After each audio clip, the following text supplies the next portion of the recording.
honour of exam season arriving, I thought I'd make a video about how I optimise my concentration levels to pass exams. It is my second exam season at medical school and I'm actually feeling pretty good this time round. I'm feeling relatively fresh and I'm also managing to maintain much more of a balance than I did last year, and I'm going to put this down to 3 words: efficiency, productivity and focus. And this is what we're going to concentrate on. So if you're new here, my name's Amelia and I am a second year medical student. I like to make videos about life at medical school, getting into medical school, study techniques, student life. So if that's what you're interested in, please stick on to watch. So when I was thinking about making this video, I was thinking about what am I actually doing differently to last year from when I was sitting in the library for 12 hours a day, still feeling so behind. So that is exactly what I'm going to be talking about. And over time, I've come to realise that the perfect recipe for concentration to me is your environment, yourself, and the contents of what you're actually learning. So if we're thinking about environment, that's going to bring me on to tip number 1, which is to be comfortable. If you've got no reason, you've got no excuse. I am that person. I literally need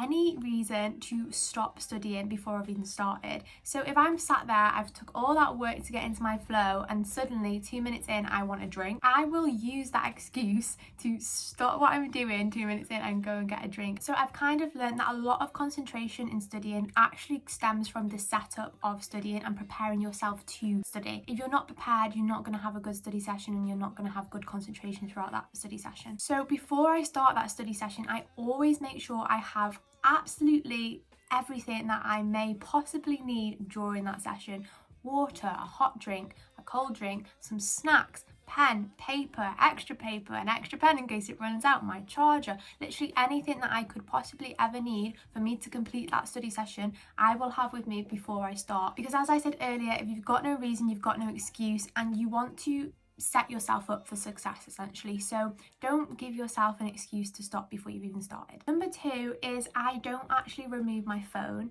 and this is going to be a little bit controversial to some people, and I would like to say that it is whatever works for you. So if you really thrive by removing your phone, carry on doing that. However, for me it just doesn't work. I am a person who always wants what they can't have. So if I remove my phone from the equation, for example, removing it out of the room or putting an app on it to stop me having access to it, then I will sit there for a long period of time thinking, oh, I want to go get my phone. Oh, I want to get into my phone.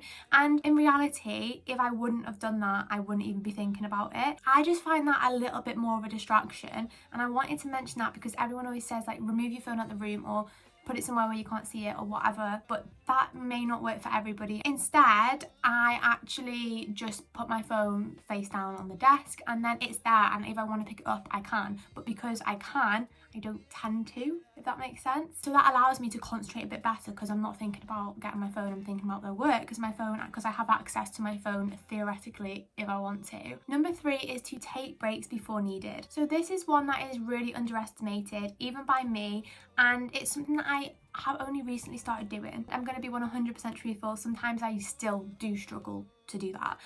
But they say you need to take short breaks to actually maintain your optimum concentration. That is so true. I found that if I sit and concentrate for a long period of time, when I actually stop concentrating, I can't get my concentration back because I've kind of tired my brain out and I'm just too tired to get back into my zone and back to concentrating.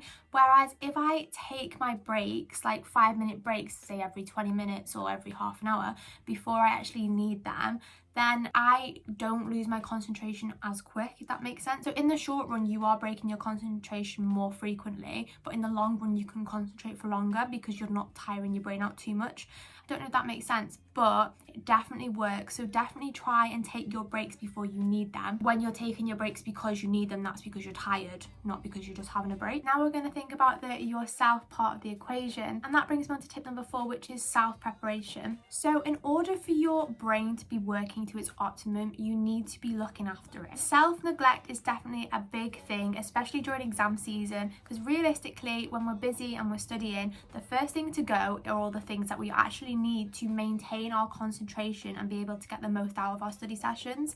Things like not getting enough sleep, not eating correctly, not drinking enough, not exercising how we should be, not looking after our physical, mental and emotional well-being, are all things that happen during the peak of exam season and during the peak of when they should not happen. But the reality is your brain is like any other organ, and it's not going to work if you're not looking after it. You need to be making sure you're eating properly, you need to be making sure you're drinking enough, you're exercising, you're taking breaks, and you're giving your brain chance to rest and get back to being able to function. The things that you always let go, like exercise and rest and drinking enough, are things that you need to be able to concentrate. Obviously, there may be other reasons behind why you can't concentrate also, but I think they're definitely things that you should pay attention to and are key factors to maintaining the best of concentration. Preparing yourself for a study session and preparing yourself for a long period of concentration is just as important as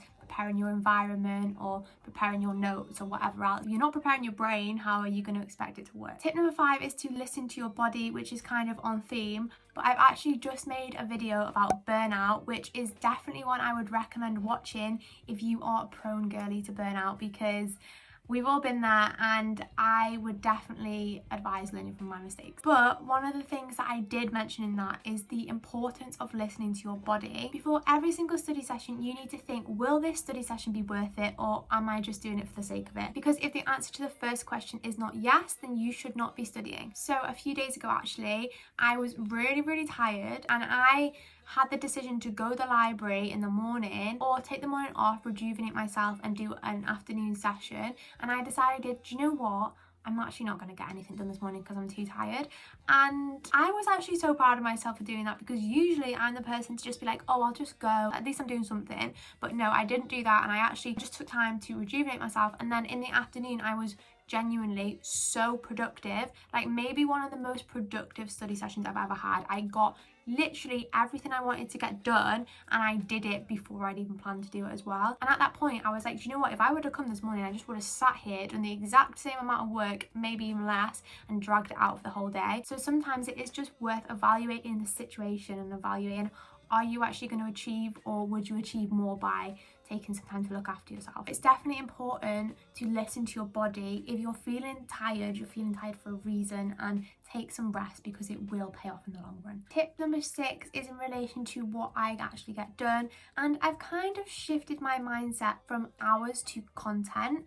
And what I mean by that is, I used to work in hours, so I'm going to work until this time. Now I've started writing a list out of what I actually want to get done, and whenever I get that done, I can go and I can finish my study session. And that has really helped me with improving my concentration in the study sessions for multiple reasons. I find I'm much more productive because I know exactly what I need to get done, and I'm not working to a time scale, I'm just working through it. So once I've got this done, I can go.